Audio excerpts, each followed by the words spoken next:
Entiendo que es una cuestión cultural, etcétera, etcétera. Gustavo Nefa, buen día, ¿cómo va? Buenos días, ¿cómo andan ustedes? Bien, aquí estamos, tratando de tener el cuello afuera del agua, lo cual cada día es un poquito más complicado. Y primero que nada, queriendo preguntarle por las consecuencias al respecto de la cuestión del incumplimiento de pago con el Club de París. Si bien los títulos ayer y hoy son generosos para con el gobierno, dice el gobierno negocia contrarreloj con el Club de París, lo cierto es que estamos en default con el Club de París, aunque falten 60 días en carácter efectivo para que eso se haga, digamos, un hecho, ¿no? Sí, a ver, hace 2 años atrás Argentina entró en cesación de pagos con acreedores incluso privados. En 2019 tuvimos que recurrir al FMI. Un poco se dio vuelta el mundo para los emergentes. Recuerden las grandes crisis de la lira Sí. turca, el derrate del real brasileño, de Argentina, que se quedó sin financiamiento. Se venía mal, que nos dio vuelta rotundamente el apetito por los mercados emergentes del mundo. De ahí en más se reprogramó este pago del Club de París. Son 2.400 millones de dólares que deberían salir de las reservas, porque no hay otra manera de refinanciar esto. Pero se logró el visto bueno. Todavía el directorio del Club de París no aprobó formalmente esa extensión de la cuota de capital que falta pagar. Son 2.400 millones que vencían ayer y que tiene un plazo de gracia de 60 días. Técnicamente, Argentina podría no entrar en default si durante los próximos 60 días no paga, pero tarde o temprano vamos llegando al abismo. Eso significa otro organismo multilateral que deja de ser tenido en cuenta como performing, que se llama la jerga, es decir, estando pagando esa deuda. Así que el FMI, que ya tiene su deuda en paga, está con Argentina negociando los términos generales de un acuerdo a 10 años. Es una negociación mucho más importante, de fondo, que arrastra muchas otras, entre ellas Club de París y otros organismos multilaterales, con lo cual es muy importante lo que pase con la negociación con el FMI para saber qué es lo que pasa con el Club de París. Y es muy importante también que ambos se resuelvan y lo más pronto posible, y posiblemente no sea antes de las elecciones, lo cual es malo, en lo cual cubre un halo de incertidumbre sobre la política económica y las metas cambiarias, monetarias y fiscales de Argentina, porque no va a haber un plan plurianual, que es lo que exige el FMI a cualquier país que tiene una deuda con ellos, es decir, un plan a 3 años. Claro, bueno, pero a ver, hay un tema de fondo. Durante los pasados cuatro, en un contexto que tuvo distintos escenarios, pero en donde a partir de mayo de 2018 se complicó, entre otras cuestiones, por una fuerte salida de fondos del JP Morgan, Sí, afectado por la ley Massa-Stolbizer, que imponía una... impuesto a las inversiones Sí, de no residentes, correcto. exactamente. ¿Sabe que me llama mucho la atención que nunca nadie habla de eso? De que esa ley, es más, ahora está suspendida esa ley Massa-Stolbizer. ¿No? Sí, pero digamos, ninguna medida de este tipo produjo lo que produjo en Argentina, que fue acudir al FMI. Nadie llega de un día para el otro al FMI porque aplica un impuesto no residentes. ¿Era importante la inversión de residentes? Sí. ¿Con esto los terminamos de espantar? Sí, pero algo hizo mal la Argentina también, como para que los inversores se desencantaran de Argentina en los últimos años. Entonces, esto es un cúmulo de cosas que me parece que Argentina no supo manejar, y de ahí en más, digamos, le fueron muy duros los últimos años a Bien, la gestión anterior para cerrar, digamos, posiciones fiscales y monetarias. bien. Esto Ahora, de vivir un derrape en tipo cambio que todavía no hemos terminado. claro, ahora, dicho esto, digo, en ese contexto, de cualquier modo, en ese lapso de tiempo, con todas esas dificultades, por ejemplo, las cuotas del Club de París fueron pagadas puntualmente cada año. Claro, porque si no significaba otro default y los montos eran menores. A ver, esto es una negociación que hizo Kicillof, una mala negociación en lo que debe ser la gestión previa a la Backley, en donde se le pagó puntualmente todo el capital en cuotas, sin haber tenido una quita de capital. Y básicamente lo que se logró fue muy poco en términos de tasa de interés. Se renegoció solamente los plazos. Bueno, esto es lo que viene para el FMI. Bueno, el FMI es un acreedor privilegiado. El FMI va a esperar, pero el FMI no te va a aceptar un recorte en el capital que le adeudas. Y los beneficios de tener un acuerdo con el FMI son múltiples.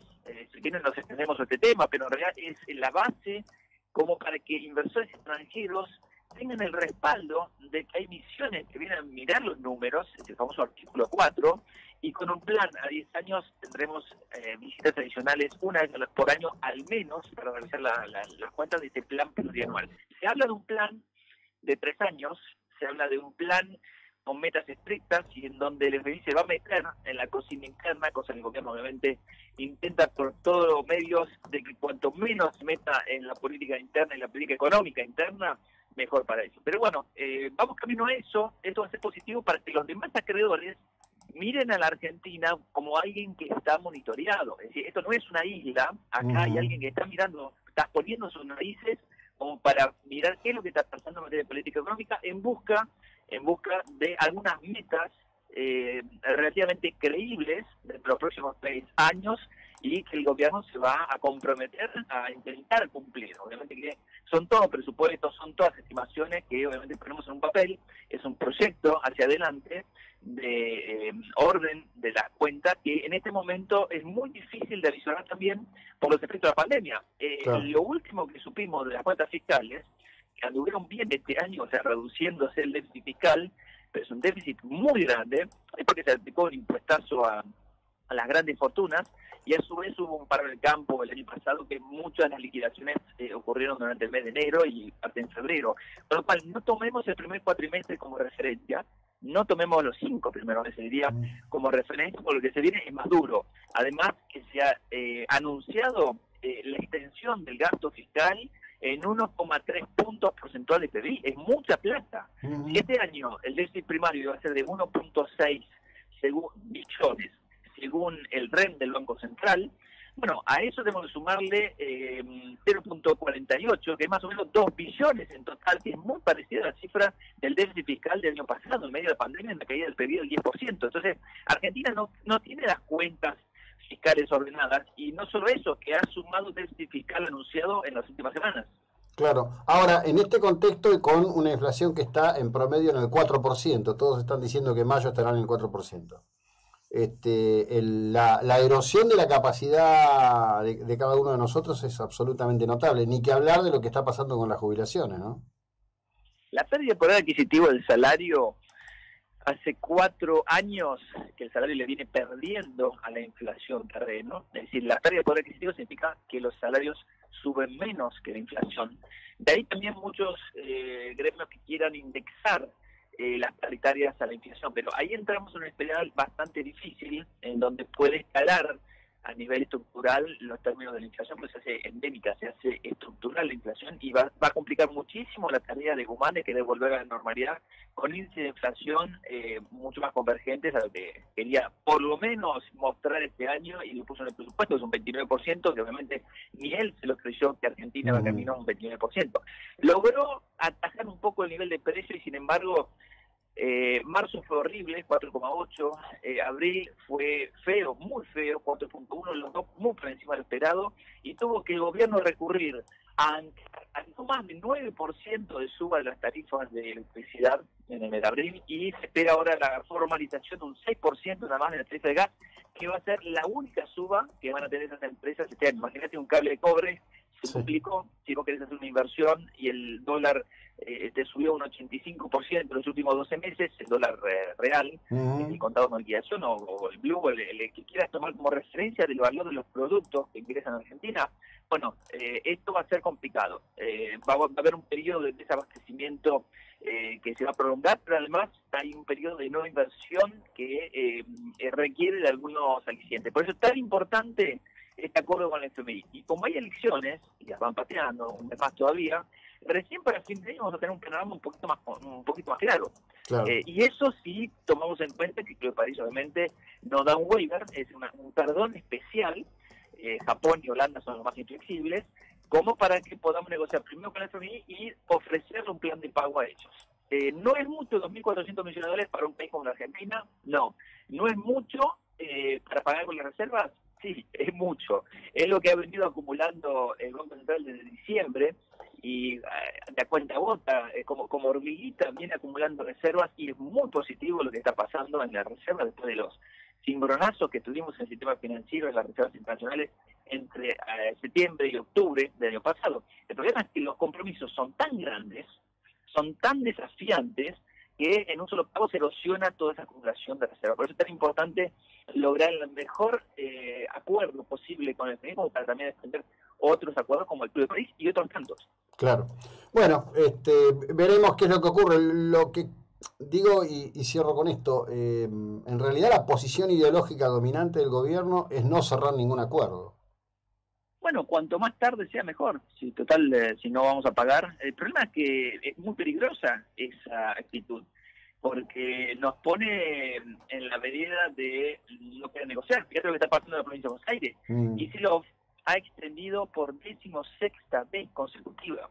No sé si están escuchando bien. Sí. 16ª vez consecutiva las negociaciones con los acreedores. Es una estrategia de desgaste. Bueno, ya vimos que Fidelity lo arrinconó como para no declarar el default de la provincia de Buenos Aires con 500 millones de dólares y tuvo que poner plata. Ahora, cuando se tiene 2 juicios encima de la provincia de Buenos Aires, ¿esa es la actitud o realmente no quiere pagar la provincia de Buenos Aires y quiere forzar uno de default? Bueno, el gobierno nacional no quiere saber nada.